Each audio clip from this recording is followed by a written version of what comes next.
कामं चालू असतात आणि त्यामुळे मला मी म्हटलं की सगळ्यांचं होऊ दे, मग सगळ्यात शेवटी मग मी देते. तर आता मला माझा फीडबॅक द्यायचा आहे. मला 2021 नोव्हेंबर त्यावेळी मला चिकनगुनिया झाला होता. आणि चिकनगुनियामध्ये पूर्ण माझ्या जॉईंट्स वरती पूर्ण इफेक्ट झाला होता. म्हणजे माझ्या गुडघ्यावरती इफेक्ट झाला होता.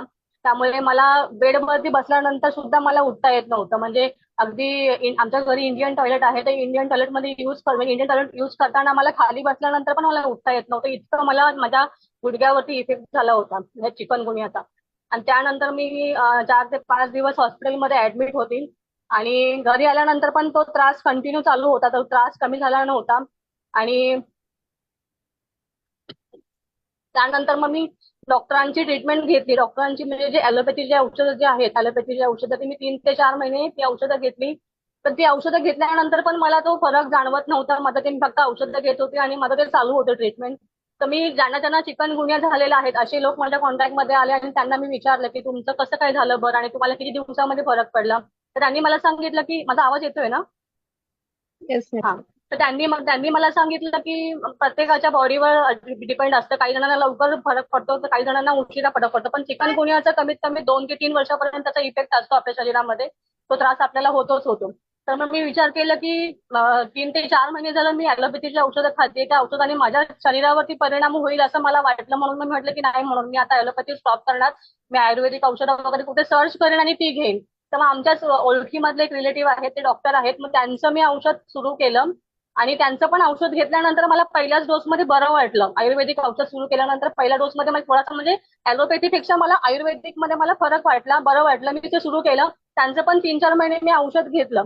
आणि ते औषध घेत असताना मला ऑक्टोबरमध्ये आपल्या व्हीआर मोर बद्दल कळालं. आणि मग त्यानंतर मग मी म्हटलं की आपण हे बघूया म्हणून. तर पहिल्यांदा मी आपले पॅड्स घेऊन जॉईन झाली होती.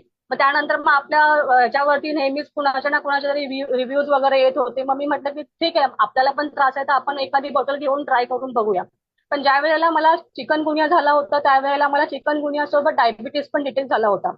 कारण डायबिटीस किंवा बीपी हे आजार आहेत, आपल्याला कुठला तरी मोठा आजार जेव्हा होतो त्यावेळी ते आपल्या शरीरामध्ये इंटर करतात. पण मला चिकनगुनियाचं जे पेन होतं, जे माझ्या गुडघ्यावरती इफेक्ट झाला होता, त्या त्रासापेक्षा माझ्या मनात जे बसलं होतं की मला डायबिटीस नकोय म्हणून. एक वेळ मी ते माझ्या गुडघ्यांचं दुखणं मी सहन करीन, बेअर करीन, पण मला ते डायबिटीस नको होतं. म्हणून मी पहिल्यांदा आपली हेल्थ कोर्स सुरू केली. ती हेल्थ कोर्स मी फक्त एकच बॉटल सुरू केली. एका बॉटलमध्ये माझं डायबिटीस जे होतं, डिटेक्ट झालं होतं, ते एकाच बॉटलमध्ये माझं डायबिटीस क्लिअर झालं. आणि दुसरी महत्वाची गोष्ट म्हणजे हे सुरू केल्यानंतर एका बॉटलमध्ये माझं 3 किलो वजन कमी झालं हेल्थ कोर्सचं. मग मी ही स्टॉप केली. माझं डायबिटीस क्लिअर झालं. डायबिटीस क्लिअर झाल्यानंतर मी म्हटलं की ठीक आहे, आता डायबिटीस तर आपलं म्हणजे झालंय, म्हणजे लगेच तर काही ते क्लिअर होत नाही पूर्णपणे. थोडं थोडं आपण ते 3-3 महिन्यांनी चेक करायचं असतं. पण मी म्हटलं की डायबिटीस आता रिपोर्टमध्ये दिसत नाहीये, तर आपण ते आता हेल्थ कोर्स आपण बंद करूया. आणि त्यानंतर मी म्हटलं की आता आपण आपल्या जॉईंट्स वरती आपलं पेन आहे तर जॉईंट्स वरती आपण ऑइल टोटल सुरू करूया. तर म्हणजे आपली ही ऑइल टोटल ही सुरू केली. आणि ही अजून सुद्धा माझी चालू आहे. ही ऑलरेडी सुरू केल्यानंतर जे माझं गुडघ्याचं दुखणं होतं, जे मला बसल्यानंतर उठता येत नव्हतं, म्हणजे अक्षरशः मी बेडवरती बसल्यानंतर माझा नवरा किंवा माझा मुलगा माझ्या काठीमध्ये हात घालून मला उभे करायचे. इतकं जास्त मला म्हणजे माझी पाठीमागून मला उठताच येत नव्हतं. आणि इंडियन टॉयलेटमध्ये बसल्यानंतर मला खाली बसल्यानंतर पण नळाला वगैरे पकडून, साईडला वगैरे पकडून मी उठायची. इतकं बेअर म्हणजे ते मी बेअर केलं ना, ते हे ऑल टोटलमुळे माझं ते कव्हर झालं. आणि त्यानंतर आपली ऑल इन वन पण आली. मग ती सुद्धा मी ह्याच्या बरोबर कॉम्बिनेशन मध्ये घेतली. ऑल इन वन आणि ऑल टोटल ह्या दोन्ही गोळ्यांमुळे मला इतका छान फरक पडलाय ना, की मी खूप ह्या 2 गोळ्यांच्या प्रेमात पडले. आणि त्यानंतर मी सुरू केली फिमेल चॉईस. माझं एज आता 47 रनिंग आहे. आणि आता माझा मेनोपॉज सुरू झालेला आहे. त्यामुळे मला कसं 2 महिन्यानंतर वगैरे असं थोडंसं येतंय पिरियड.